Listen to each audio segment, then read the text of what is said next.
Christmas, we wish you a Merry Christmas, we wish you a Merry Christmas and a Happy New Year. And I have a cold. It's probably a better ending. Hello, my name is Christina and you're watching Proud Book Lion with a cold. I'm sorry. And Merry Christmas if you celebrate that, or Happy Holidays, or whatever. Happy Hanukkah, or I'm not sure about any more religious festive events that are going on right now. Either way, I'm wishing you the best of December. And today I'm doing the Christmas bookish scenarios, and I'm doing them with booktubers. Did I say that right? I probably didn't. I have a cold. I'm sorry. So the gist of this bookish scenarios, or this Christmas scenarios that I'm making with booktubers, is that there's 8 scenarios and I will pick 8 booktubers and I'll see if they fit or do not fit the actual Christmas scenario. And this tag was originally created by Kelly's Bookspill. I'll leave her original video down below. I saw it on Emma's channel. I'll also leave her video down below. And yeah, let's get through these scenarios and see if the booktubers that I choose fit. Now I have my hand a little handy, it's a glass jar, I'm not sure that's handy, with book characters and booktubers. So if I get a book character, I'm just going to, well, pick another one until I get a booktuber. You get this. Let's get started, okay? So first off, I have the family member that makes the awful fruit cake to the Christmas dinner. So let's see if I can get a booktuber that does not know how to make fruit cake. My grandmother actually makes the most amazing fruit cake ever, even if I don't like fruit cake, so I can't really complain about the fruit cake. Oh! I got Sarah without an H, which you should subscribe to if you haven't. I actually believe that Sarah is not the best at baking, and she's vegan like I am. So first off, we would have to buy all the vegan ingredients, and like that's a hassle. And not to be that one, but I don't think Sarah would like go through the hassle. So I don't really think she would even bring a fruit cake to begin with. She would just like, I'm not sure, buy vegan chips, because most chips are vegan, and offer that instead of fruit cake, I believe. Second scenario is the one that peeks at the Christmas presents before Christmas. And in Sweden we celebrate on Christmas Eve, so technically you had to do this like early Christmas Eve or even the day before that. So the person that checks their present early or peeks. Brandon from Brandon the Book Addict. I so can see Brandon peeking at his presents, opening presents, and then repacking them, and then absolutely failing at fake pretending to be surprised, but still kind of managing, because he has a lot of expressions, which is pretty cool, and I love his videos, and his editing is on point, but I definitely see Brandon peeking at his presents early. Number 3, or scenario number 3, is the person that knocks down the Christmas tree. And I've actually done this like 3 times, but that was when we were dressing the tree. Does that count? It probably does. So then I guess I'm technically the person. And we have Mike from Mike the Book Lion, or Michael from Michael the Book Lion. I'm never sure which one he has, because he has a lot of different handles overall on like online. I think it's Michael Book Lion on here. I'm not sure, but I think you know who Mike is, and I'll leave his channel down below. And I can definitely see Michael tripping the tree, or well, causing it to fall. Because, yeah, I'm sorry Mark, but you would definitely do this. Like, you and Brandon would check your presents and you would accidentally, totally butcher the poor tree and the surroundings. And Brandon would laugh at you. I can already see this in front of me.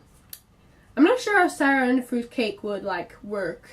She would just laugh at you and probably like screw the fruit cake. Okay, so I actually took scenario number 4. So let's take scenario number 3 as 4. So for me, scenario number 4 is the person that gives the worst gifts.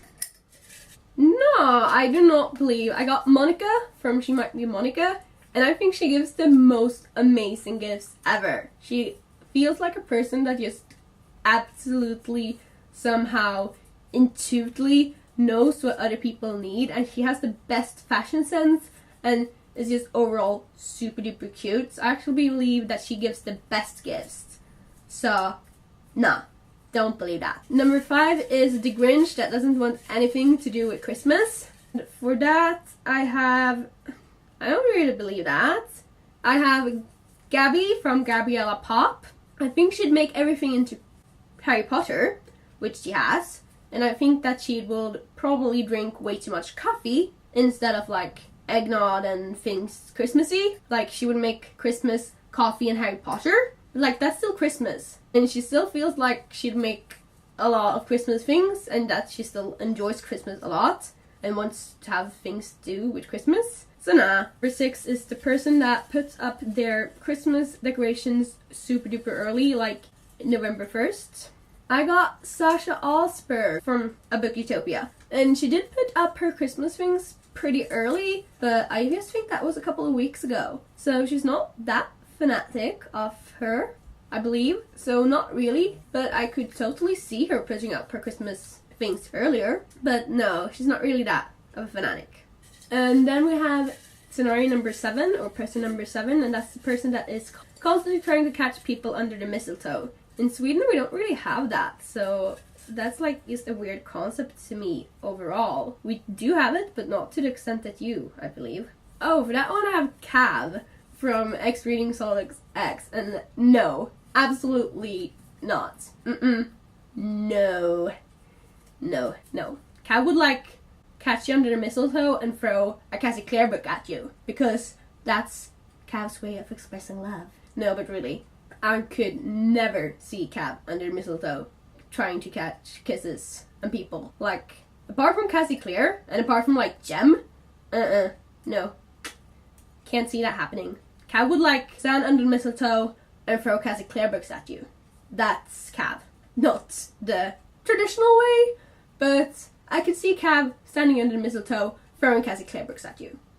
If that was the scenario, which I'm making it into being right now. Then scenario number 8 is the one that's always wearing a crazy Christmas sweater, which we have started having in Sweden. And I got Natasha Polis from Tashopolis. And I do think that Natasha could absolutely wear crazy Christmas sweaters, but then they would be fandom related. For example, with Once Upon a Time or Marvel or yeah, anything like that. So if you define those as crazy, then yeah, absolutely. So now we have scenario number 9, which is the person that knows every lyric to every song, which is like, wow, I can barely like remember any song for anything. And for that we have Emma from Emma Books. I'm not sure Emma is that of a big music listener when it comes to Christmas music. So nah, I'm not sure that she'd know every lyric to every song. Nah, I can't see that happening at all. She would stand under mistletoe and throw Cassie Clare books with Cav during this Christmas arrangement. I can't see her knowing every lyric to every Christmas song. Nope. And lastly, we have the person that burns the ham and has to buy Chinese food for the Christmas dinner. And for that one, we have Yas from Scribble Reads. I think that she could cook pretty nice, and I think that if she decided to make ham, that she'd make it awesome. However, it kind of feels like Yas is also the person that would voluntarily buy Chinese food, have that as a Christmas dinner, because why the hell not? And Chinese is delicious, so I'm not sure. I don't think she would burn it though. Nah, don't see that happening. So yeah, those were my Christmas scenarios, I guess. I think that we have a lovely Christmas arrangement if we follow these scenarios and the ones that I actually think are possible. So we have Michael knocking down the tree while Brandon is checking his present, and Sarah is absolutely not baking a fruitcake. She's probably laughing at them, while Cav and Emma throw Cassie Clare books at people very nicely. They don't hurt people, they just force you to read Cassie Clare. Totally acceptable during Christmas. And we have Natasha wearing the awesomest, is that a word? We're making it a word. Awesomest fandom shirts. Like Christmas fandom shirts. I like those. The rest of the scenarios, well, didn't really match that well.